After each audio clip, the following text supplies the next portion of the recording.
Le retour d'Astour par Auguste Derlet.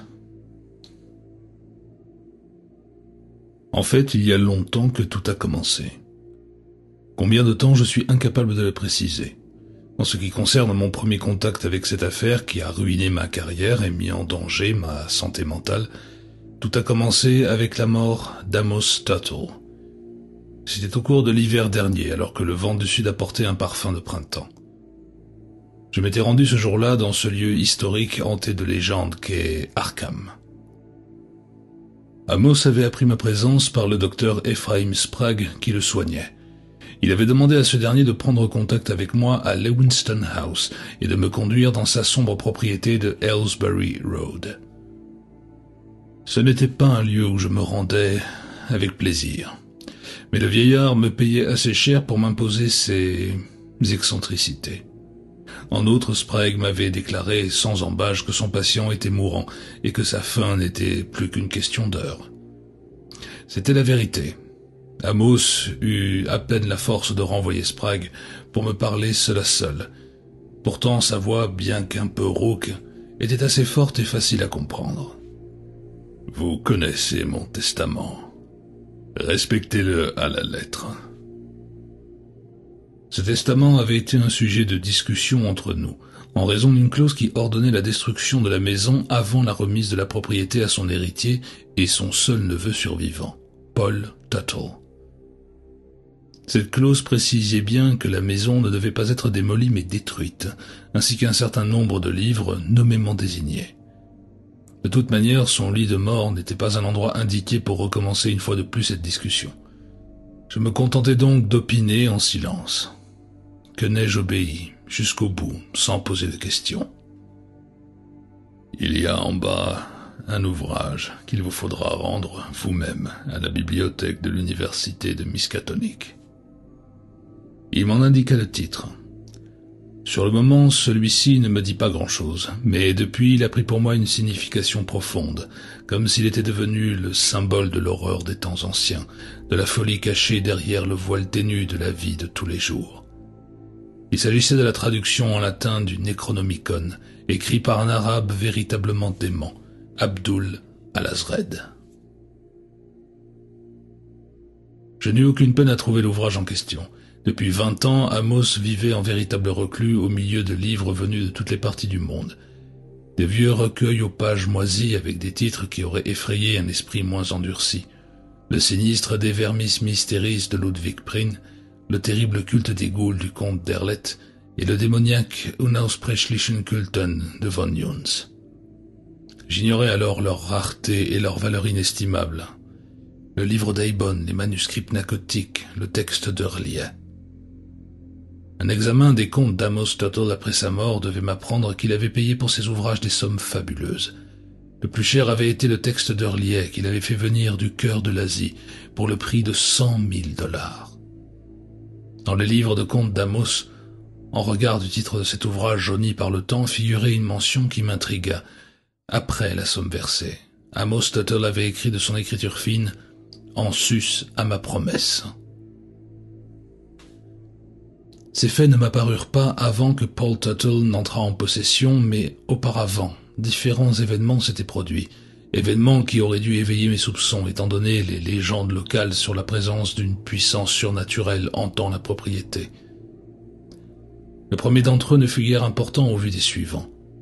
En allant rendre le Necronomicon à la bibliothèque de l'université, je fus directement conduit chez le directeur, le docteur Lanfer. Il me somma d'expliquer la présence de ce livre entre mes mains. Je n'avais aucune raison de refuser et je découvris aussitôt que ce volume n'aurait jamais dû quitter la bibliothèque. Amos Tuttle, n'ayant pu obtenir l'autorisation de l'emprunter, l'avait dérobé au cours de l'une de ses rares visites. Il avait auparavant préparé une merveilleuse imitation du livre avec une couverture à peu près identique, des têtes de chapitres et des premières pages reconstituées de mémoire. À la première occasion, il avait substitué la copie à l'original, et il était rentré chez lui, avec l'un de ces exemplaires qui se trouvait sur le continent nord-américain, un des 5 connus dans le monde entier. Le deuxième fait était un peu plus impressionnant, bien qu'il soit souvent mentionné dans les histoires sur les maisons hantées. Paul Tuttle et moi avions entendu à différentes heures de la nuit de la mort de son oncle des bruits de pas. Ces bruits étaient étranges. Ils ne semblaient pas provenir de l'intérieur de la maison. Ils paraissaient provoqués par une créature d'une taille démesurée, hors de proportion avec les données humaines, qui aurait marché sur le sol ou sous le sol à une certaine distance du bâtiment. Le son faisait vibrer les murs et semblait provenir des profondeurs de la terre. Quand j'évoque des pas, c'est par manque de mots plus exacts, car ce n'était pas un bruit ordinaire, mais celui que ferait un objet visqueux, gélatineux, supportant une énorme masse qui pilonnerait si lourdement le sol que la vibration produite se répercuterait jusqu'à nous avec ce son si particulier. Il n'y avait pas eu d'autres manifestations et celle-ci avait d'ailleurs cessé, par une singulière coïncidence, à l'heure matinale où le cadavre d'Amos Tuttle fut emporté, 48 heures plus tôt que nous l'avions prévu. Nous décidâmes que ces bruits étaient produits par des éboulements de terrain, non seulement parce que nous n'y avons pas prêté beaucoup d'attention, mais en raison d'un événement qui se produisit avant la prise de possession officielle de la vieille maison par Paul Tuttle. Ce dernier événement fut le plus impressionnant, et des 3 personnes qui y assistèrent, je suis la seule à encore être en vie. Le docteur Sprague étant mort il y a 1 mois, jour pour jour, bien qu'il n'ait jeté qu'un coup d'œil, et dit qu'on l'enterre immédiatement. Il n'eut pas à répéter son conseil. Le changement qui s'opérait sur le corps d'Amos dépassait en horreur tout ce qu'on pouvait imaginer et suggérait des choses horribles. Le corps n'entrait pas normalement en putréfaction, mais se transformait peu à peu en autre chose. Cela commença par une étrange lueur iridescente sur tout le cadavre, lueur qui s'assombrit jusqu'à devenir couleur d'ébène, et par l'apparition sur la chair gonflée des mains et du visage, de minuscules excroissances en forme d'écailles. La forme de la tête se modifiait aussi. Elle paraissait s'allonger, prendre une curieuse ressemblance avec celle d'un poisson, dont l'odeur, de plus en plus précise, s'exhalait d'ailleurs du cercueil. Que ces changements ne fussent pas seulement un jeu de l'imagination fut dramatiquement confirmé lorsque, par la suite, le cadavre fut retrouvé à l'endroit où ses malfaisants compagnons de l'au-delà l'avaient déposé. Bien qu'alors il eût enfin commencé à se décomposer, d'autres furent, avec moi, témoins de terribles et si évocateurs changements qui s'étaient produits, quoique, Dieu merci, ils n'eussent aucune idée de ce qui s'était passé avant. Mais au moment où Amos Tuttle gisait dans sa vieille demeure, rien ne laissait présager ce qu'allait arriver. Nous ne perdîmes pas de temps pour fermer le cercueil, et encore moins pour le transporter jusqu'au caveau couvert de lierre des Tuttle, au cimetière d'Arkham. Paul Tuttle avait à cette époque une 40aine d'années, mais comme tant d'hommes de sa génération, son visage et sa silhouette lui donnaient un air bien plus jeune. En fait, son âge était seulement trahi par quelques traces de gris dans sa moustache et aux tempes. Il était grand, brun, un peu fort, avec des yeux bleus très francs, que des années d'études et de recherche n'avaient pas condamné au port de lunettes. Et il n'était pas ignorant des lois, car il me fit rapidement savoir que si, en tant qu'exécuteur testamentaire de son oncle, je tentais d'appliquer la clause de la destruction de la maison d'Aylesbury Road, il contesterait la validité du testament, et sous le vraisemblable prétexte qu'Amos Tuttle ne jouissait pas de toutes ses facultés mentales. Je lui répliquai que ce serait sa parole contre celle du docteur Sprague, et la mienne, mais je ne pouvais me cacher que l'extravagance de cette clause jouerait contre nous. Personnellement, je trouvais la destruction demandée dépourvue de toute justification, et je ne tenais pas à perdre mon temps à plaider une affaire de si peu d'importance. Cependant, si j'avais eu le don de prévoir l'avenir, si j'avais imaginé les horreurs qui allaient suivre, j'aurais exécuté le testament d'Amos en dépit de toutes les décisions du tribunal. Malheureusement, ce n'était pas le cas. Tuttle et moi rendîmes visite au juge Wilton pour lui exposer le problème. Il estima comme nous que la destruction de la villa paraissait inutile et à plusieurs reprises donna raison à Paul quant à la déficience mentale de son oncle. Je l'ai toujours connu comme un peu bizarre. Sincèrement, Haddon, oseriez-vous vous présenter à la barre des témoins et jurer qu'Amos était sain d'esprit? Me rappelant le vol du Necronomicon à l'université, je dus convenir que je ne le pourrais pas. C'est ainsi que Paul Tuttle prit possession de la propriété d'Aylesbury Road. Quant à moi, je retournai travailler à Boston, pas mécontent de la tournure des événements, sans pourtant pouvoir me défaire d'une impression de malaise difficile à définir, un insidieux pressentiment de tragédie imminente, que nourrissait évidemment le souvenir de ce que nous avions vu dans le cercueil d'Amos Tuttle, avant de le sceller et de l'enfermer dans le caveau familial au cimetière d'Arkham.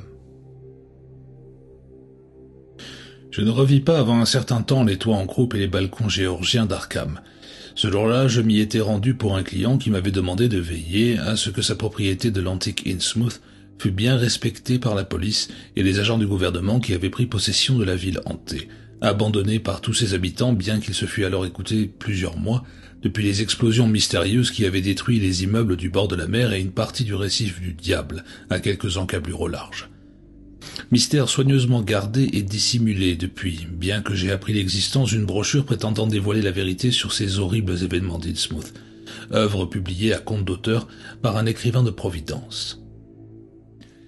Il était impossible à l'époque d'atteindre la ville, dont les agents des services secrets avaient barré tous les accès. Cependant, en m'adressant à qui de droit, j'avais obtenu l'assurance que la propriété de mon client serait parfaitement protégée, et se trouvait en effet assez loin de la côte. Je poussai alors jusqu'à Arkham, où j'avais quelques petites affaires à régler. Je m'étais assis pour déjeuner dans un petit restaurant près de l'université de Miskatonic, où je m'entendis, pendant le repas, interpellé par une voix qui me sembla familière. Je levai les yeux et reconnus le docteur Lanfer, le directeur de la bibliothèque de l'université. Il paraissait quelque peu troublé et son visage trahissait sa préoccupation. Je le priai de se joindre à moi, mais il déclina mon invitation. Toutefois, il s'assit sur le bord de sa chaise. « Êtes-vous allé voir Paul Tuttle ?»« Je compte lui rendre visite cet après-midi. Pourquoi, quelque chose ne va pas ?»« Je n'en sais rien, mais il court d'étranges rumeurs sur Arkham, et le Necronomicon a de nouveau disparu. » « Bon sang, vous n'allez pas accuser Paul Tuttle de l'avoir volé. Je ne vois pas de quelle utilité il pourrait lui être. Pourtant, c'est lui qui le détient.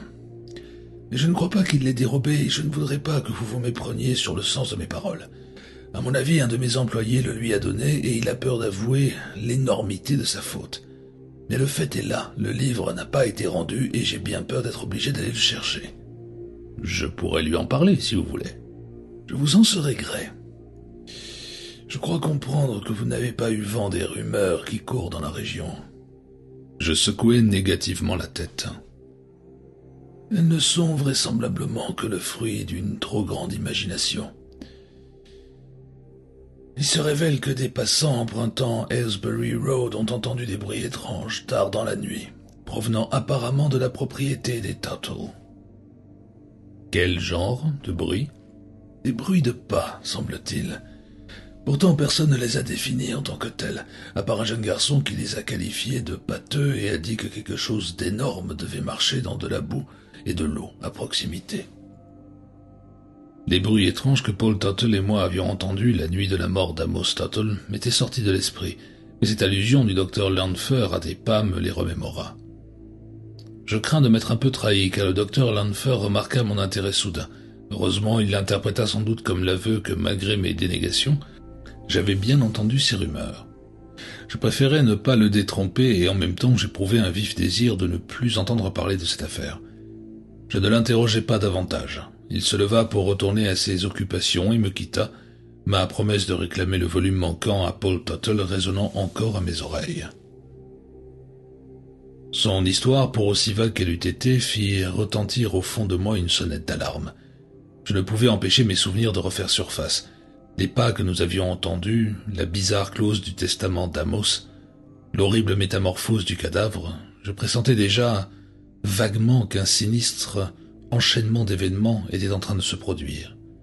Ma curiosité naturelle s'éveillait, non pas sans une obscure impression de dégoût, un conscient désir de tout oublier et le retour de l'étrange et insidieuse conviction de l'imminence d'une tragédie déjà ressentie.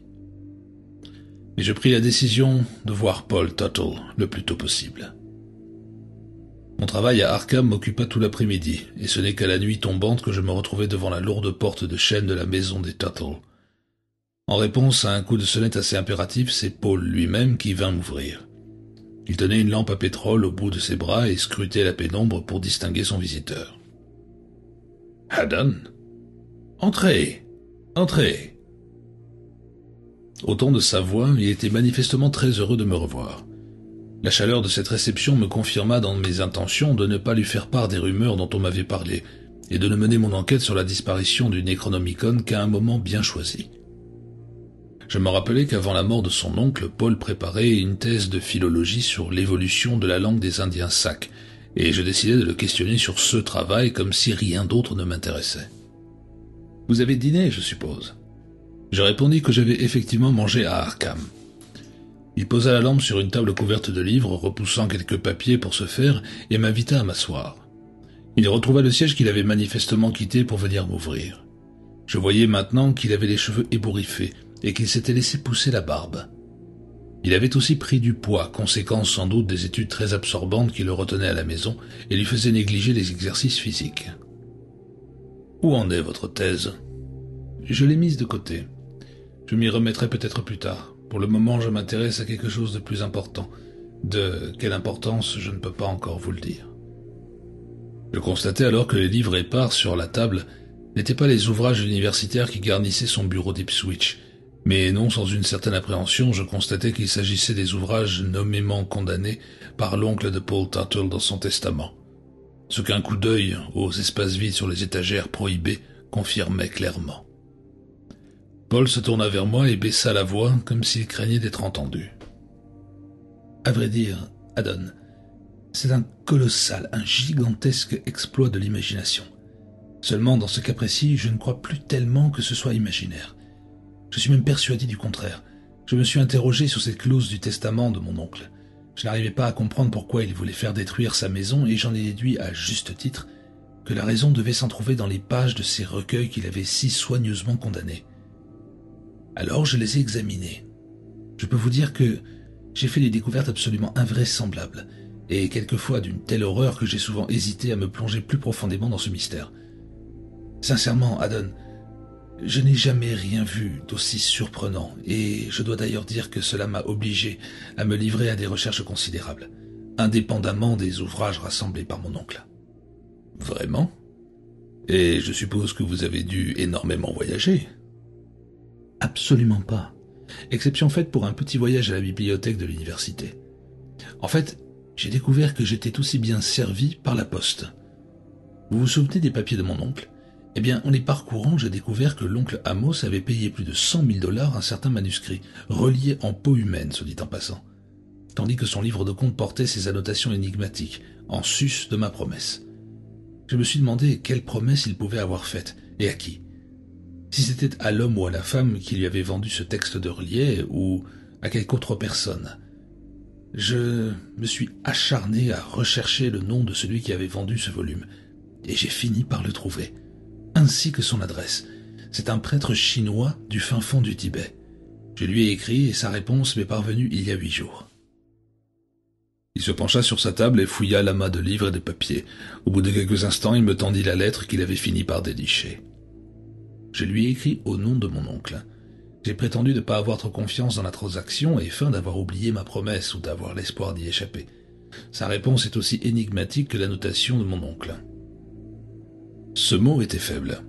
Le morceau de papier froissé qu'il m'avait tendu ne portait qu'une seule ligne écrite d'une main nerveuse sans signature ni date. Pour offrir un refuge à celui qui ne doit pas être nommé. Quand je relevai les yeux vers Paul, mon étonnement devait se lire dans mon regard, car il sourit avant de me répondre. « Cela ne signifie rien pour vous, hein ? Pour moi non plus la première fois que je l'ai lu. Mais pas pour longtemps. Pour que vous compreniez ce qui va suivre, je vais être obligé de vous infliger un petit cours de mythologie, si c'est seulement de la mythologie, à laquelle ce mystère est lié. Mon oncle la connaissait, et manifestement il y croyait, car les nombreuses annotations éparpillées dans les marges de ses livres interdits témoignent de ses connaissances nettement supérieures aux miennes. Apparemment, cette mythologie découle d'une source commune avec notre légende de la Genèse, mais la ressemblance est très superficielle. Je suis parfois tenté de dire que cette mythologie est bien plus ancienne que n'importe quelle autre, et que, dans les implications, elle va bien plus loin. Elle est cosmique et éternelle, car ces personnages sont de 2 essences, et 2 essences uniquement. Les vieux ou anciens, les dieux aînés, issus du bien cosmique, et ceux qui sont issus du mal cosmique, qui portent différents noms, eux-mêmes appartenant à différents groupes comme s'ils étaient associés aux éléments tout en les transcendant. Il existe les êtres de l'eau, réfugiés dans les grands fonds, ceux de l'air qui sont les espions primitifs cachés derrière le temps, ceux de la terre, êtres animés, horribles survivants des temps les plus reculés. Il y a très longtemps, les anciens bannirent les mauvais de l'espace cosmique et les emprisonnèrent en différents lieux. Mais avec le temps, ceux-ci ont donné naissance à des suppôts de Satan qui ont entrepris de préparer leur retour à leur splendeur.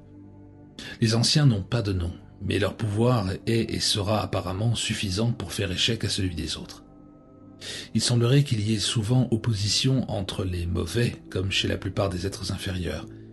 Les êtres de l'eau s'opposent aux êtres de l'air, ceux du feu à ceux de la terre. Cependant, tous haïssent et craignent les anciens. Ils rêvent de les abattre un jour ou l'autre. Dans les papiers de mon oncle, j'ai trouvé plusieurs noms effrayants griffonnés de son écriture en pattes de mouche. Le Grand Cthulhu, le lac Dali, Tsatogua, Yog-Sothoth, Nyarlathotep, Azathoth, Astur, l'Indicible, Yugoth, Aldonès, Tai, Aldébaran, les Yad, Katkosa et beaucoup d'autres. Il m'a été possible de classer les noms en catégories en me basant sur certaines annotations enfin compréhensibles pour moi, mais beaucoup de ces annotations restent des mystères impénétrables que je ne peux encore espérer déchiffrer. D'autres sont écrites dans une langue dont j'ignore tout, une suite de signes et de symboles déroutants curieusement effrayants. Je suis en mesure d'affirmer que le Grand Cthulhu est un être de l'eau, de même qu'Astur écume les espaces célestes. Et il est possible de deviner d'après ces livres maudits où se trouvent certains de ces êtres. Ainsi je crois que dans cette mythologie, le Grand Cthulhu fut envoyé au fond des océans. Astur, lui, fut projeté dans l'espace, là où se tiennent les étoiles noires, signalé par Aldébaran des Iades, ce qui est l'endroit mentionné par Chambers, qui ne fait que répéter les Carcosa de Bierce. En ajoutant à ces découvertes la réponse de ce prêtre du Tibet, un fait me semble absolument certain, Adon. Oui, sans aucun doute, celui qui ne doit pas être nommé ne peut être que Astur l'Indicible. Je ne pus m'épancher de tressaillir quand il cessa de parler. Son murmure avait quelque chose d'envoûtant, quelque chose qui me remplissait d'une conviction venue de bien plus loin que les paroles de Paul Tuttle. Quelque part profondément ancré dans les méandres de mon esprit, une corde avait vibré. Un lien mnémonique que je ne pouvais ni écarter ni suivre, qui me laissait une sensation de temps illimité, conduisant vers un autre endroit en un autre temps. Cela semble logique. Logique, Adon? Oui, bien sûr, il le faut. Admettons. Et ensuite? Quoi admettons? Nous avons admis que mon oncle Amos avait promis de préparer un refuge pour le retour d'Astur, quel que soit le lieu du cosmos où il se trouve actuellement emprisonné. L'endroit et la forme de ce refuge ne m'ont jusqu'ici pas préoccupé, bien que je croie pouvoir les deviner. Le moment n'est pas à la devinette, je sais, mais en nous basant sur les indices accumulés, nous pouvons nous permettre certaines déductions. La première, et la plus importante, quelque chose d'imprévu a empêché le retour d'Astur du vivant de mon oncle, et cependant, un autre être s'est manifesté. À cet instant, il me regarda franchement, non sans une certaine nervosité. Je ne tiens pas pour le moment à dévoiler la preuve de cette manifestation. Il vous suffit de croire que j'en ai la preuve en main. Je poursuis donc ma première idée. Parmi les quelques annotations marginales faites par mon oncle, il y en a 2 ou 3 particulièrement intéressantes dans le texte d'Hurlier. En effet, à la lumière de mes connaissances ou de mes déductions, il y a des notes sinistres et de mauvais augure. Sur ces mots, il prit le manuscrit ancien et l'ouvrit à une des premières pages. Et maintenant, suivez-moi bien, Adon. Je me levai et m'approchai pour découvrir l'écriture presque illisible d'Amos Tuttle. Observez la ligne soulignée. Finglui Megelwanf, Cthulhu Ralier, Waganagel Fatagen. Et ce qui suit, de l'inimitable écriture de mon oncle. Ces sujets préparent le chemin et ils ne rêvent plus. Puis ajoutez plus récemment, à en juger au tremblement de l'écriture, cette simple abréviation INNS. Évidemment, cela ne signifie rien sans une traduction du texte. En étant incapable quand j'ai lu ceci pour la première fois, je me suis concentré sur l'abréviation entre parenthèses. J'ai assez rapidement compris qu'elle représentait une référence à un numéro d'un magazine connu, Weird Tales, paru en février 1928. Je l'ai ici. Il ouvrit le magazine en le posant sur le texte incompréhensible, masquant partiellement les lignes qui avaient fait naître une étrange atmosphère fantastique. Et là, sous sa main, s'étalait la première page d'une histoire appartenant si manifestement à cette incroyable mythologie que je ne pus réprimer un geste d'étonnement. Le titre que sa main ne couvrait pas en entier en était « L'appel de Cthulhu » par H.P. Lovecraft. Mais Tuttle ne s'attarda pas à la première page. Il plongea au cœur de l'histoire et présenta à mes yeux une ligne impossible à lire, identique à celle qu'accompagnaient les gribouillis d'Amos Tuttle dans l'exemplaire incroyablement rare du texte d'Hurley sur lequel reposait le magazine. Et un paragraphe plus loin apparaissait ce qui pouvait être considéré comme une traduction de ce langage inconnu. Dans sa demeure d'Hurley, la ville morte, Cthulhu attend et rêve. Tenez, voilà. Cthulhu, lui aussi, attendait le jour de sa résurrection. Depuis combien de milliards d'années, nul ne le sait. Mon oncle s'est donc demandé si Cthulhu attendait en rêvant, ce qui l'a conduit à écrire et à souligner 2 fois une abréviation qui ne peut signifier que Innsmouth. Ceci, ajouté aux horreurs à demi suggérées par cette histoire censée n'être que fiction, révèle une perspective d'horreur inimaginable, de monstruosité d'un autre âge. Bonté divine, vous ne croyez tout de même pas que cette histoire fantastique puisse être réelle ? Tuttle se tourna vers moi et me lança un regard étrangement lointain. Ce que je crois n'a aucune importance, Haddon. Mais il y a quelque chose que j'aimerais savoir. Que s'est-il passé à Innsmouth ? Que s'est-il passé ces dernières années ? Qui a fait fuir les habitants ? Pourquoi ce port autrefois prospère s'est-il transformé en une ville morte, aux maisons vides et aux propriétés pratiquement sans valeur ? Et pourquoi le gouvernement a-t-il jugé nécessaire de faire sauter bloc après bloc tous les immeubles et les entrepôts des quais ? Enfin, pour quelle raison rationnelle a-t-on envoyé un sous-marin torpiller les fonds marins qui se trouvent par-delà le récif du diable, au large d'Innsmouth ? Ça, je le concède, je l'ignore. Mais il ne me prêta pas attention. Sa voix devint plus forte, mais hésitante et tremblante. J'en suis certain, Haddon. Mon oncle Amos l'a écrit. Le grand Cthulhu s'est réveillé. Mais c'est Hastur qui l'attendait. C'est exact. Alors j'aimerais savoir ce qui se déplace dans les profondeurs terrestres quand Formalhaut s'est levé et que les Iades sont à l'est. Sur quoi il changea brusquement de sujet. Il me posa quantité de questions sur mon travail et sur moi-même, et quand je me levai pour prendre congé, il me pria de passer la nuit chez lui. J'acceptai finalement, non sans quelque réticence, et il sortit immédiatement préparer ma chambre. Je profitai de l'occasion pour examiner plus attentivement la pièce à la recherche du Necronomicon, disparu à la bibliothèque de l'université. L'ouvrage n'était pas sur son bureau, mais je le trouvai en fouillant les étagères. Je venais juste de le prendre en main afin de vérifier s'il s'agissait bien de l'original, quand Tuttle réapparut dans la pièce. Il jeta un rapide coup d'œil au livre que je tenais et esquissa un léger sourire. « Je vous demanderai de le rapporter au docteur Lanfer quand vous repartirez demain, Haddon. Je l'ai recopié, je n'en ai plus besoin. »« Bien volontiers, » répondis-je, soulagé de voir cette affaire se régler d'aussi heureuse façon. Peu de temps après, je me retirai dans une chambre du 2e étage qu'il avait préparée à la hâte. Il m'accompagna jusqu'à la porte, s'y arrêta un bref instant.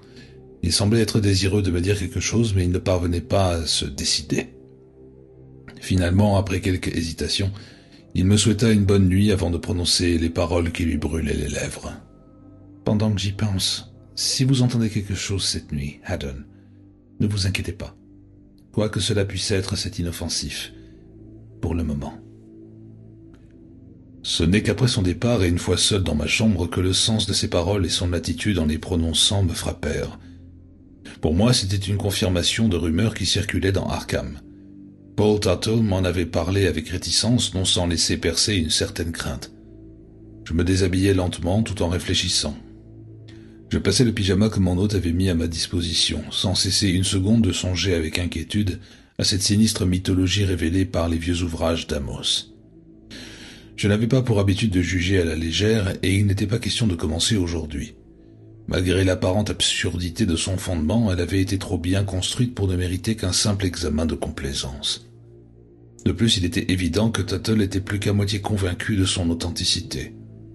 Cette circonstance à elle seule suffisait amplement à me donner à réfléchir, car Paul Tuttle s'était en effet distingué à plusieurs reprises par le caractère approfondi de ses recherches.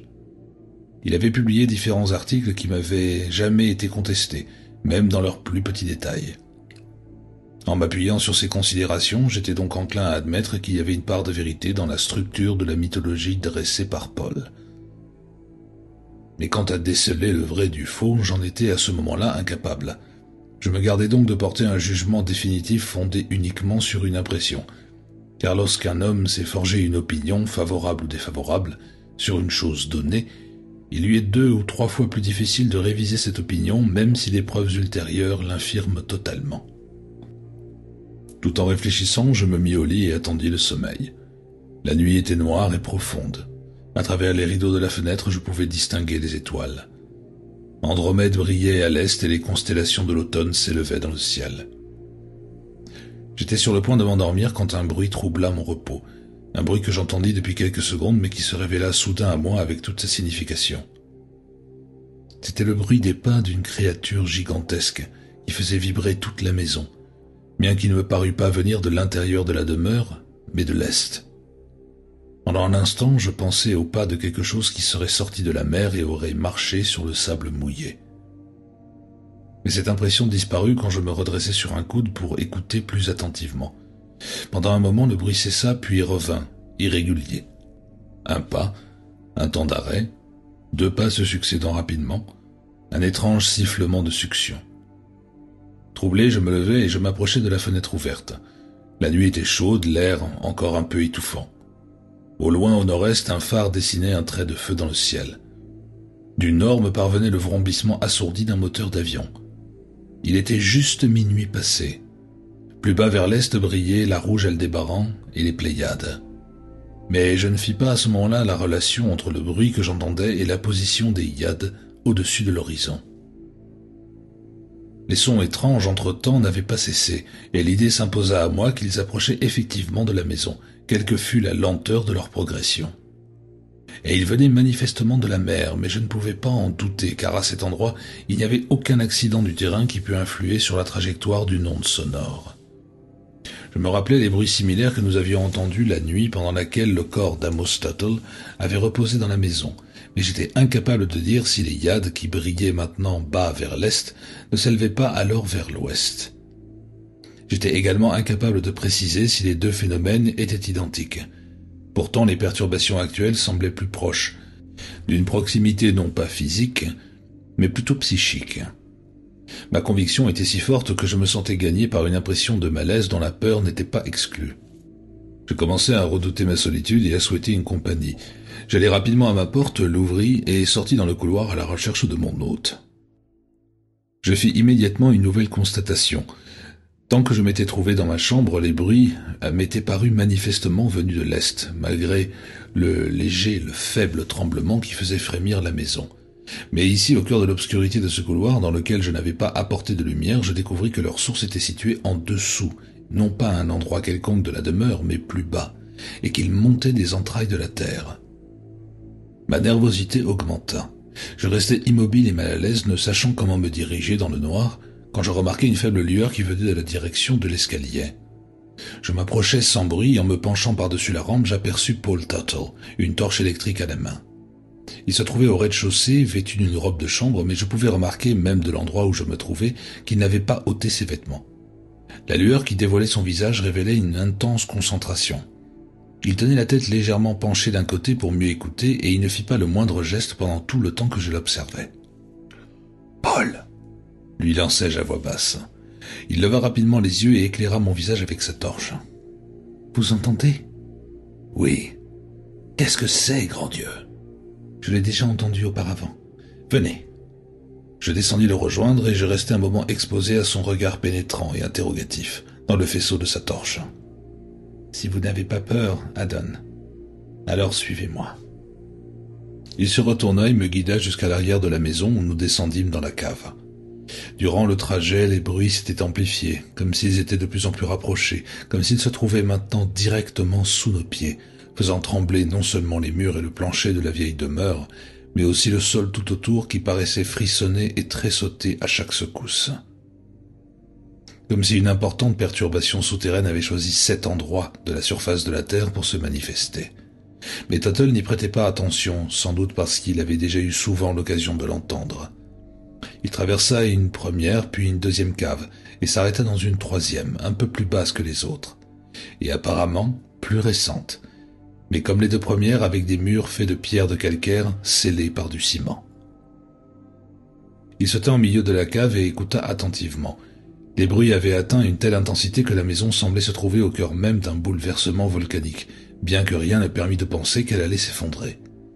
Mais les vibrations, les secousses, les grincements et les plaintes des chevrons dans les combles étaient la preuve de l'invraisemblable pression exercée sur la surface terrestre. Même le sol dallé de la cave paraissait vivant sous mes pieds nus. Bientôt les bruits semblaient reculer, mais en réalité ils ne s'affaiblirent pas. Ils nous donnèrent seulement l'illusion en raison de l'accoutumance de nos oreilles qui les oublièrent quelque peu pour devenir plus réceptives à un phénomène nouveau.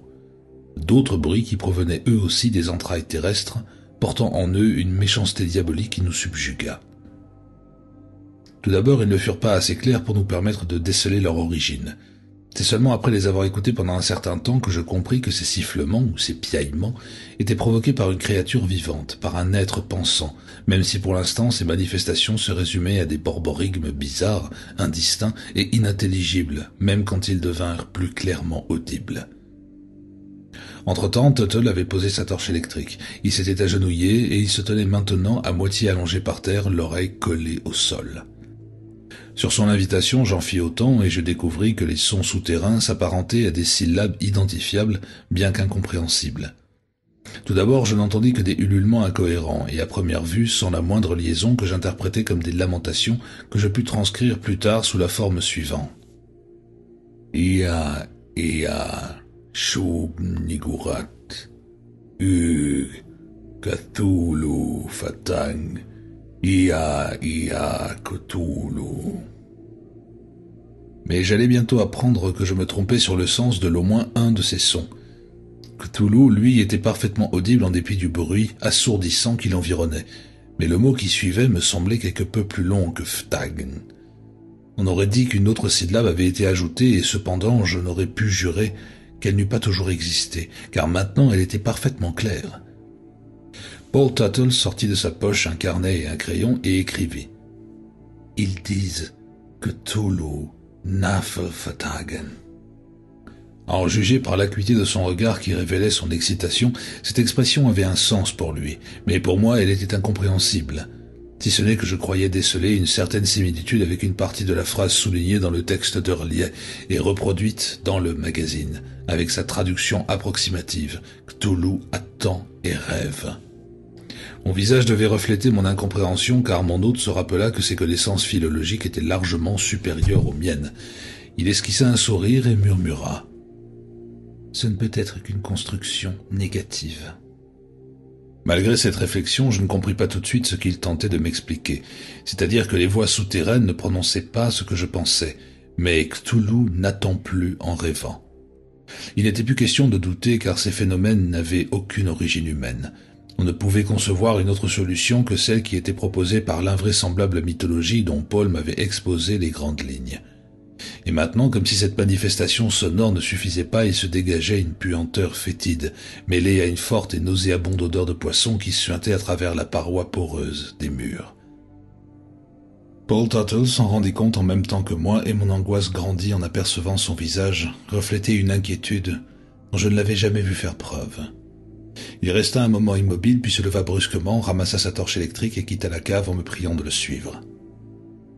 C'est seulement quand nous fûmes arrivés au rez-de-chaussée qu'il reprit la parole. « Ils sont plus près que je ne le croyais. Est-ce que c'est Astur ?» Mais il secoua négativement la tête. « Non, ce n'est pas possible. Le passage souterrain ne conduit qu'à la mer et il est sans doute en grande partie rempli d'eau. Par conséquent, cela ne peut être qu'un être de l'eau, un de ceux qui s'étaient réfugiés ici quand les torpilles ont détruit le récif du diable au large d'Innsmouth, c'est-à-dire Cthulhu, ou un de ceux qui le servent, comme les bigots le servent dans les étendues glacées, et le peuple Tchotcho sur les hauts plateaux d'Asie. » Comme il nous était impossible de nous rendormir, Paul Tuttle m'invita à m'asseoir dans la bibliothèque. Il me parla pendant des heures de sa voix un peu chantonnante. Il me raconta tout ce qu'il avait découvert en parcourant les vieux ouvrages qui avaient appartenu à son oncle. Jusqu'à l'aube, il m'entretint du terrifiant plateau de Leng, de la chèvre noire des bois et des 1000 chevreaux, d'Azathoth et de Nyarlathotep, du grand messager qui traverse les espaces célestes, sous l'apparence d'un être humain, de l'horrible et diabolique cygne jaune, des légendaires tours hantées de la mystérieuse Carcosa, du terrible Loigor et du détestable Zar, d'Ithaka, la chose neige, de Shaugnar Fong et Nga Katun, de l'inconnu Kadat et de Fungi de Yugot. Il monologua longtemps alors que le vacarme continuait sous la maison, tandis que je restais assis à l'écouter en proie à une peur incontrôlable. Et pourtant cette frayeur se révéla injustifiée. Avec l'apparition de l'aurore, les étoiles pâlirent et le tumulte s'apaisa rapidement, s'éloignant vers l'est avant de s'éteindre dans l'océan. Soulagé, je regagnai ma chambre et je m'habillai en hâte pour fuir cette maison. Un mois plus tard, je me retrouvai sur le chemin de la propriété des Tuttle, répondant ainsi à une carte envoyée par Paul sur laquelle il avait inscrit ce simple mot « Venez ». Même si Paul ne m'avait pas écrit, je me serais senti obligé de retourner à la vieille demeure d'Aylesbury Road. En dépit de mon aversion pour les recherches troublantes de Paul et de cette peur maintenant permanente qui m'étreignait et que je ne pouvais chasser de mon esprit. Après mûre réflexion, je m'étais décidé à tenter de convaincre Paul de renoncer à poursuivre plus avant ses recherches. Jusqu'au jour où je reçus sa carte. Ce matin-là, en effet, en parcourant le transcript, je tombais sur un petit article sur Arkham. Je n'y aurais sans doute pas prêté attention si son titre ne m'avait pas attiré l'œil. Vandalisme au cimetière d'Arkham, et juste en dessous, le caveau des Tuttle violé. L'article qui suivait était bref et ne faisait que développer l'information résumée dans le titre. Tôt dans la matinée, des vandales ont forcé et partiellement détruit le caveau des Tuttle au cimetière d'Arkham. Un mur a été presque entièrement démoli et des cercueils ont été fracturés. Il semblerait que celui d'Amos Tuttle ait disparu, mais la confirmation de cette nouvelle ne nous est pas encore parvenue à l'heure où nous mettons sous presse. La lecture de ce vague article, à peine terminée, je fus saisi d'une forte appréhension dont je n'aurais su dire sur quoi elle se fondait. Mais je pressentis immédiatement que l'acte de vandalisme perpétré contre le caveau des Tuttle n'était pas un méfait ordinaire. Je ne pus m'empêcher de faire un rapprochement avec les événements mystérieux qui se déroulaient dans la vieille demeure. Je pris donc la décision de me rendre à Arkham puis chez Paul, avant même l'arrivée de sa carte. Son bref message m'alarma plus encore, si c'était possible, et confirma ce que je craignais. Il existait bien un rapport sinistre entre l'acte de vandalisme commis au cimetière et les phénomènes étranges que nous avions entendus sous la maison d'Aylesbury Road. En même temps, j'éprouvais une profonde réticence à quitter Boston, obsédé par une peur incoercible qui m'étreignait à l'idée d'un danger invisible dont je ne connaissais pas l'origine. Toutefois, le devoir me poussait à partir et malgré mon angoisse, je m'exécutais. J'arrivai à Arkham en début d'après-midi et me rendis immédiatement au cimetière pour constater, en tant qu'avoué, l'étendue des dégâts. La police avait établi un barrage, mais je fus autorisé à examiner les lieux après avoir dévoilé mon identité. Le compte-rendu du journal ne révélait qu'une partie de la vérité. Le caveau des Tuttle était en effet complètement détruit et les cercueils étaient exposés au soleil. Certains d'entre eux étaient défoncés et laissaient apparaître les os des squelettes. Le cercueil d'Amos Tuttle avait effectivement disparu au cours de la nuit, mais il avait été retrouvé à midi en plein champ à 3 kilomètres d'Arkham, très loin de la route, tellement loin qu'il semblait impossible qu'on l'eût porté sur une aussi longue distance. Le mystère de sa présence à cet endroit s'était encore approfondi depuis sa découverte, car l'enquête avait permis de découvrir de profondes empreintes dans la terre, séparées par de larges intervalles et dont certaines atteignaient un diamètre impressionnant. On aurait dit qu'une créature monstrueuse avait rôdé dans les environs, mais je dois avouer que moi seul eus cette idée. Les empreintes dans la terre restaient un mystère auquel aucun éclaircissement ne put être apporté, malgré les suppositions les plus folles quant à leur origine. Cette carence était peut-être due à un nouveau problème posé par la découverte du cercueil. Le cadavre d'Amos Tuttle avait disparu et les recherches effectuées aux alentours s'étaient révélées vaines. Ce fut tout ce que j'appris des policiers qui surveillaient le cimetière, avant de me diriger vers Aylesbury Road, refusant de réfléchir à cette incroyable affaire avant de m'en être entretenu avec Paul. Cette fois-ci, mon coup de sonnette ne reçut pas de réponse immédiate, et je commençai à m'inquiéter et à craindre qu'il ne fût arrivé un accident au maître de maison, quand je perçus un faible bruit derrière la porte. Presque aussitôt, j'entendis la voix étouffée de Paul. « Qui est là ?»« C'est moi. Adon. » répondis-je tandis qu'il me sembla entendre un profond soupir de soulagement. La porte s'ouvrit et je n'étais même pas encore entré que je remarquai l'obscurité qui régnait dans le hall. La fenêtre du fond était soigneusement calfeutrée et aucune lumière ne parvenait des autres pièces dont les portes étaient fermées. J'étais impatient de poser la question qui me brûlait les lèvres et me tourner vers Paul. Il me fallut un petit moment pour m'accoutumer à cette obscurité inhabituelle et pour distinguer mon hôte. Je ressentis un choc à la vue du personnage qui se tenait devant moi. Tartle avait beaucoup changé. Lui qui était grand et qui auparavant se tenait toujours très droit paraissait maintenant voûté comme un homme usé, à l'apparence maladive, accusant un âge qu'il n'avait pas encore. Ses premiers mots m'alarmèrent singulièrement. « Vite, Haddon. Nous n'avons pas beaucoup de temps. » « Qu'est-ce qu'il y a? Que se passe-t-il, Paul ?» Il ne me prêta pas attention. Il me conduisit directement à la bibliothèque faiblement éclairée par une seule ampoule électrique. J'ai préparé un paquet de livres de mon oncle qui ont le plus de valeur. Le texte d'Hurley, le livre d'Eibon, les manuscrits pnacotiques et quelques autres. Vous les porterez à la bibliothèque de l'université de Miskatonic, aujourd'hui même, sans faute et de vos propres mains. Ils peuvent désormais être considérés comme propriété de l'université. Et voici une enveloppe renfermant certaines instructions pour vous au cas où je ne pourrai pas vous joindre avant 10 heures ce soir, de vive voix ou par le téléphone que j'ai fait installer depuis votre dernière visite. Vous êtes descendu au Lewiston House, je suppose. Maintenant, écoutez-moi bien.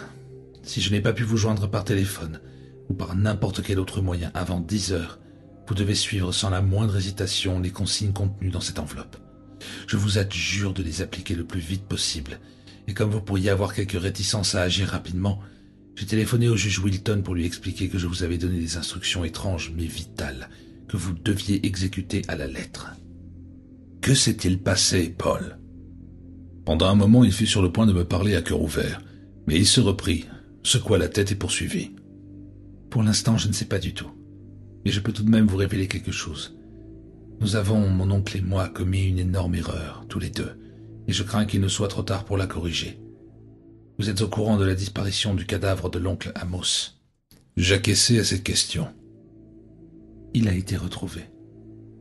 Je fus étonné, car j'arrivais en droite ligne d'Arkham et aucune information en ce sens n'avait été communiquée. Impossible, les recherches se poursuivent encore. Ah, peu importe. Il n'est plus là-bas, il est ici, au fond du jardin, il y a été abandonné quand il est devenu inutile. À cette seconde, il leva brusquement la tête, alors que nous entendions des grattements et des grincements qui provenaient des profondeurs du sol. Mais au bout d'un moment, ils cessèrent et Paul se retourna vers moi. Le refuge. Le tunnel a été construit par mon oncle Amos, j'en suis certain, mais ce n'est pas ce refuge que désire Astour, bien qu'il serve déjà au sujet de son demi-frère, le grand Cthulhu. Il était presque impossible de savoir si le soleil brillait encore à l'extérieur, car l'obscurité qui régnait dans la bibliothèque et l'atmosphère d'angoisse qui imprégnait la pièce se combinaient pour créer une sensation d'irréalité, à milieu du monde que je venais de quitter, ce monde qui restait normal et rassurant malgré le cauchemar du caveau violet. Paul Tartle était en proie à une attente fébrile combinée à une nervosité qui faisait trembler ses doigts. Ses yeux qui brillaient d'une lueur étrange paraissaient plus proéminents qu'auparavant, tandis que ses lèvres s'étaient étirées et amincies, et que sa barbe avait atteint une longueur que je n'aurais jamais cru possible. Il tendit encore l'oreille quelques instants avant de se retourner vers moi. « Je suis obligé de rester ici pour le moment. Je n'ai pas entièrement miné la maison et je dois le faire. » Et il poursuivit sans me laisser le temps de lui poser les questions qui me tenaient tant à cœur. J'ai découvert que cette demeure repose sur une curieuse fondation naturelle. Sous la cave existe non seulement le tunnel, mais une grande quantité de cavernes de toutes sortes et de toutes dimensions. Je pense que ces cavernes sont en grande partie pleines d'eau et sans doute inhabitées. Je n'ai aucune peur de ce qui se trouve en dessous, mais plutôt de ce qui arrivera si je n'agis pas rapidement. À nouveau, il marqua un temps d'arrêt pour tendre l'oreille, et à nouveau aussi des bruits vagues et étouffés nous parvinrent. J'écoutais attentivement et j'entendis une espèce de tâtonnement comme si une créature mystérieuse se trouvait devant une porte et s'efforçait d'en découvrir ou d'en comprendre l'usage. Je crus tout d'abord que le bruit provenait d'un endroit situé à l'intérieur de la maison et je pensai instinctivement au grenier. Il semblait en effet s'être produit au-dessus de ma tête, mais presque aussitôt je devinai que le son ne pouvait venir d'aucune pièce de la maison, non plus que d'un point précis, à l'extérieur, quelle que fût sa position. Il venait de plus loin, de l'espace indéfini qui s'étendait au-delà des murs de la maison. Un bruit vague, obsédant, impossible à rapprocher de quelque chose de précis. Un bruit qui paraissait le signe d'une évasion terrestre. Je jetai un coup d'œil à Paul dont l'attitude confirma mon impression. Il écoutait manifestement un son qui venait de l'extérieur. Il tenait la tête légèrement relevée tandis que son regard perdu dans le vague traversait les murs et que son visage reflétait une curieuse impression d'extase, dont la peur n'était pas exclue, ni malheureusement une étrange résignation. C'est une manifestation d'Astour. Quand les Yad seront levés et que Aldébaran brillera dans le ciel ce soir, il viendra. L'autre sera là aussi, avec son peuple de l'eau, de la race primitive pourvue de branchies. Tout à coup, il se mit à rire, d'un rire brusque et silencieux. Une lueur de folie dans le regard, il poursuivit. Cthulhu et Astour s'affronteront ici pour la possession du refuge, tandis que le grand Orion traversera l'horizon avec Bételgeuse où sont les anciens dieux, qui seuls peuvent faire obstacle au projet diabolique de ces créatures infernales. Mon étonnement à ces mots dut se lire sur mon visage, et aussi faire comprendre à Paul dans quelle angoisse son attitude me plongeait, car son expression changea brusquement. Son regard s'adoucit, ses mains s'ouvrirent et se fermèrent nerveusement, et sa voix redevint plus naturelle. Toute cette histoire vous fatigue peut-être, Haddon. Je ne vous en dirai pas plus car le temps manque, le soir approche et par conséquent la nuit ne va plus tarder.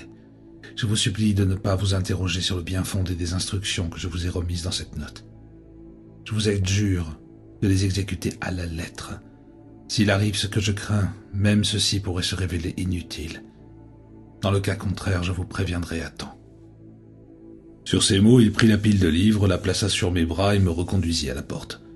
Je le suivis, je l'avoue sans protester, j'étais déconcerté et quelque peu désarmé par son étrange attitude et l'inquiétante ambiance d'horreur poignante qui imprégnait la vieille maison menacée.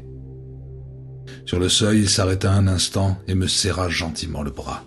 « Au revoir, Haddon », dit-il avec une chaleur qui me toucha.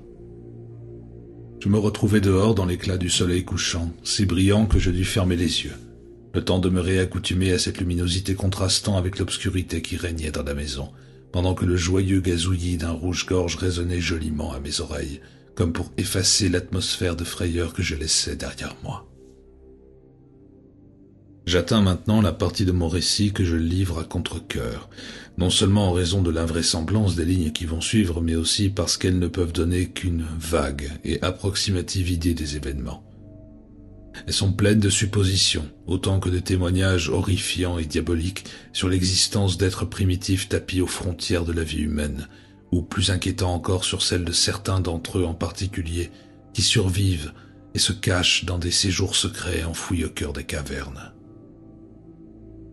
Je ne saurais dire ce que Tuttle avait appris dans les textes diaboliques qu'il m'avait chargé de confier à la bibliothèque de l'université de Miskatonic. Il était évident qu'il avait deviné certaines vérités dont il avait compris le sens trop tard. Quant au reste, il avait patiemment assemblé ses découvertes, bien qu'il soit permis de se demander s'il avait entrevu l'ampleur de la tâche qu'il avait entreprise inconsciemment, en décidant de savoir pourquoi son oncle avait imposé par testament de faire démolir sa demeure et détruire ses livres. Peu après mon retour par les vieilles rues d'Arkham, les événements se succédèrent avec une extraordinaire rapidité. Je passai tout d'abord à la bibliothèque et remis au docteur Lanfer la pile de livres que j'avais apportés. Puis je me rendis immédiatement à la propriété du juge Wilton, où j'eus assez de chance pour le trouver. Il venait juste de passer à table et me pria de me joindre à lui, ce que j'acceptais, bien que je n'eusse guère d'appétit et que l'idée même de manger m'eût été difficilement supportable. En chemin, les doutes et les craintes qui me troublaient ne m'avaient laissé aucun répit. Wilton remarqua immédiatement que je me trouvais dans un état de fébrilité anormal. « Bizarre cette histoire du caveau des Tuttle, n'est-ce pas ?» lança-t-il habilement, se doutant de la raison de ma présence à Arkham. « Oui, mais tout de même moins étrange que la découverte du cadavre d'Amos Tuttle au fond de son jardin. »« C'est exact, » dit-il, sans montrer d'intérêt particulier. Son calme m'incita à plus de mesure et me permit de retrouver un peu de sang-froid. « Je suppose que vous en venez et que vous savez de quoi vous parlez. » J'acquiesçai et lui racontai aussi clairement et brièvement que possible l'histoire qui m'avait conduit chez lui, n'omettant que quelques détails d'importance négligeable. Mais je ne parvins pas à dissiper ses doutes, bien qu'il fût trop bien élevé pour me le faire sentir. Après la fin de mon récit, il resta assis en silence, jetant de temps en temps un coup d'œil à l'horloge qui marquait déjà plus de 7 heures. Il interrompit sa rêverie pour me suggérer de téléphoner à l'hôtel Lewiston afin de faire transférer chez lui tout appel qui me serait destiné. Je suivis immédiatement son conseil, quelque peu soulagé de le voir envisager le problème avec suffisamment de sérieux pour y consacrer sa soirée. Je pense à cette fantastique mythologie. Elle est peut-être considérée comme l'œuvre d'un esprit malade, l'arabe Abdul al-Azred. Je précise prudemment, elle peut, mais à la suite de ce qui est arrivé à Innsmouth, je préfère ne pas trop m'avancer. Cependant, nous ne sommes pas actuellement devant un tribunal. Le problème immédiat concerne Paul Tuttle lui-même. Je vous propose d'examiner les instructions qu'il vous demande de suivre. Je sortis aussitôt l'enveloppe et l'ouvris. Elle ne contenait qu'une simple feuille de papier portant ces sinistres et mystérieuses lignes. J'ai miné toute la maison. Rendez-vous immédiatement à la porte ouest du jardin. J'ai caché le détonateur dans le bosquet situé à droite de l'allée quand vous arrivez d'Arkham. Mon oncle Amos avait raison. Il aurait fallu respecter son testament quand il en était encore temps. Si vous n'obéissez pas à Haddon, je vous jure devant Dieu que vous livrerez le pays au plus effroyable fléau qu'aucun homme ait jamais connu et ne connaîtra plus jamais. Si tant est qu'il y ait des survivants. Mon esprit avait dû à cet instant entrevoir une infime partie du cataclysme qui menaçait, car lorsque le juge Wilton se redressa pour me demander en me fixant avec un intérêt mêlé d'un certain doute « Qu'allez-vous faire ?» Je répondis sans la moindre hésitation. Exécuter ses instructions à la lettre. Il m'observa quelques instants sans ajouter de commentaires, puis il capitula devant ma résolution et s'installa plus confortablement. « Nous allons attendre 10 heures dans ce cas. »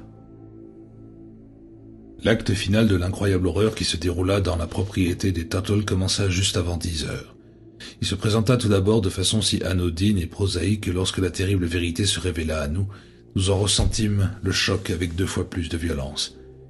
En effet, il était 10h moins 5 quand le téléphone sonna. Le juge Wilton décrocha aussitôt et du fauteuil que j'occupais, je pus entendre la voix horrifiée de Paul hurlant mon nom. Je pris l'appareil des mains du juge. « Allô ? Ici Haddon.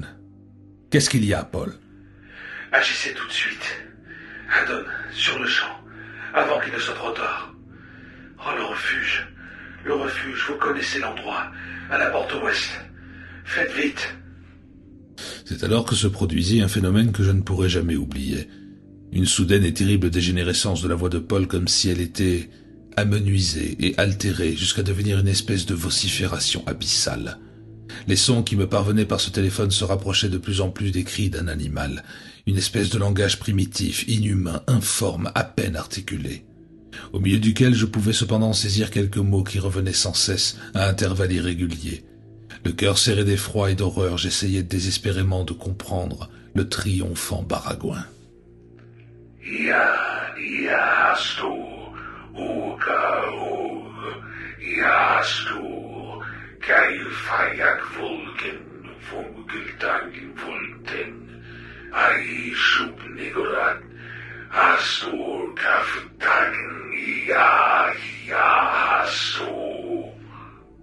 Soudain, tout s'éteignit. Je me tournai vers le juge Wilton, mais mon esprit était tellement obnubilé de terreur que j'étais incapable de voir mon hôte, comme j'étais incapable de discerner la conduite à tenir. Puis, dans un éclair, avec un effet de cataclysme, je devinai que Paul Tuttle avait découvert trop tard la vérité, une vérité qui l'écrasait. Je laissai tomber le téléphone et me précipitai dans la rue, sans manteau, sans chapeau, tandis que mon hôte saisissait à nouveau l'appareil téléphonique pour appeler frénétiquement la police. Avec une vitesse extraordinaire, je courus au long des rues hantées d'Arkham que la nuit d'octobre semblait peuplée de fantômes. J'atteignis Halsbury Road, puis le chemin où s'ouvrait la grille du jardin. Je m'arrêtai à bout de souffle et pendant un court instant, alors que la sirène des voitures de police retentissait derrière moi, je regardais la maison des Tuttle se profiler au-delà du verger sur le ciel sombre, comme une silhouette magnifique mais curieusement bordée de rouge, silhouette magnifique mais cruelle et démoniaque. Sans hésiter, j'actionnai le détonateur. Avec un fracas terrifiant, la vieille demeure vola en éclats, laissant la place à un brasier dont les flammes dansaient dans la nuit. Pendant quelques instants, je restai ainsi immobile, conscient soudain de l'arrivée de la police par la route située au sud de la maison. Puis j'avançai pour rejoindre les nouveaux venus et vis que l'explosion avait mis à ciel ouvert ce que Paul avait deviné. Un enchevêtrement de cavernes souterraines situées sous la maison. La terre elle-même semblait s'engloutir dans un gouffre béant et les flammes qui s'étaient élevées chuintaient et s'évanouissaient en fumée au contact de l'eau jaillissant des profondeurs. C'est à cet instant que se produisit le second événement, une dernière manifestation surnaturelle qui effaça ce que je voyais dans le brésier mêlé à l'eau noirâtre. Une grosse masse protoplasmique s'éleva au centre du lac délimitant l'ancien emplacement de la maison des Tuttle, et cette créature surgit en hurlant et se précipita vers nous à travers la pelouse, avant de s'arrêter soudain pour faire face à une nouvelle apparition identique. Elles se livrèrent à une lutte titanesque pour la suprématie, lutte brusquement interrompue par une éblouissante explosion de lumière qui semblait émaner d'un point à l'est du ciel comme un éclair d'une invraisemblable puissance. Une gigantesque décharge d'énergie électrique en forme de lumière qui, pendant un instant, éclaira toute la scène, tandis que deux espèces de tentacules de feu jaillirent de l'aveuglante colonne principale. L'un saisit la masse qui se trouvait dans l'eau, la leva très haut et la projeta au loin dans l'océan, tandis que l'autre arrachait à la pelouse la deuxième créature et la propulsait, tel un éclair noir dans les cieux, où elle disparut au milieu des étoiles éternelles. Ensuite régna un silence profond, absolu et cosmique. Là où s'était produite cette lumière fantastique ne restait plus que l'obscurité et les silhouettes des arbres qui se dressaient contre le ciel. À l'est, bas sur l'horizon, luisait l'œil clignotant de Bételgeuse alors qu'Orion s'élevait dans cette nuit d'automne. Pendant un moment, je n'aurais pas su dire ce qui était le plus difficile à supporter, le fracas qui venait de troubler la nuit l'instant d'avant ou le silence absolu de la seconde présente. Les cris horrifiés des policiers me rappelèrent à la réalité. Je compris rapidement qu'ils n'avaient pas pu deviner le secret le plus horrible de cette terrible histoire, un secret capable de rendre fou et qui, dans les heures sombres de ma vie, bouleverse mon esprit jusque dans son fondement le plus intime. Ils avaient, bien sûr, entendu comme moi ce sifflement bref et faible, ces lamentations inarticulées venant des profondeurs incommensurables de l'espace cosmique, ces gémissements portés par le vent et ces syllabes qui flottaient dans les remous de l'air. Tekelili, Tekelili, Tekelili. Et ils avaient certainement vu aussi cette créature qui s'était dirigée vers nous en surgissant des ruines fumantes. Cette caricature informe d'un être humain dont les yeux disparaissaient sous une épaisse couche d'écailles. Cette chose qui agitait vers nous des bras flasques comme les tentacules d'une pieuvre et qui piaillait en émettant les sons inarticulés avec la voix de Paul Tuttle. Mais il ne pouvait pas connaître le secret que moi seul avais découvert, le secret qu'Amos Tuttle devait avoir soupçonné pendant les dernières heures de sa vie, et que Paul avait sans doute deviné à son tour, malheureusement trop tard. Le refuge recherché par Astour, l'indicible, le refuge promis à celui qui ne doit pas être nommé, n'était pas le tunnel, ni la maison, mais le corps et l'âme d'Amos Tuttle lui-même, ou, en cas d'impossibilité, la chair vivante et l'âme immortelle de celui qui occupait la maison maudite d'Aylesbury Road.